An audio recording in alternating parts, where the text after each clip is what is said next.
Баршаңызға сәлем достар. Түс шору каналына қош келдіңіздер. Бүгінгі түс шорудың тақырыбы әйел адам түсінде үйін көрсе деп аталады. Видеоны соңына дейін көріп, достарыңызбен бөлісуге ұмытпаңыз. Ал ендеше бастайық. Егер тұрмыс құрмаған қыз түсінде көп үй көрсе, жақсы жаңалық келетіндігін білдіреді. Тұрмыс құрмаған қыз түсінде жаңадан салынып жатқан үй көрсе, жақында тұрмыс құратындығын білдіреді. Егер тұрмыстағы әйел түсінде ескі үйде жүргені көрсе, басында қаржылай қиыншылықтар болып жатқандығын білдіреді. Тұрмыстағы әйел жаңа үй сатып алып жатқандығын көрсе, жүкті болатындығын білдіреді. Сондай-ақ бүкіл қиыншылықтар біткендігін білдіреді. Жүкті әйел түсінде күйеуінің жаңа үй сатып алып жатқандығын көрсе, жеңіл босанып, рызық несібесінің артатындығын білдіреді. Тұрмыстағы әйел түсінде жаңа үй көрсе, жақсы жаңалық келетіндігін білдіреді.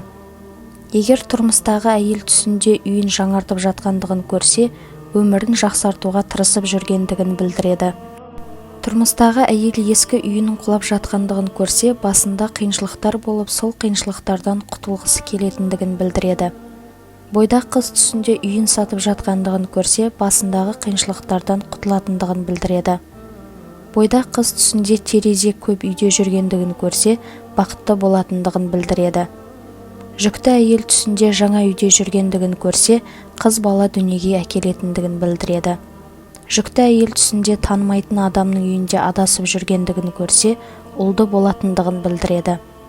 Достар, егер осы видеомыз ұнаған болса, лайк басып комментарий қалдыруға ұмытпаңыз. Келесі видеоларымызды өткізіп алмас үшін каналға тіркеліп қоңырауды басып қойыңыз. Сау болыңыздар.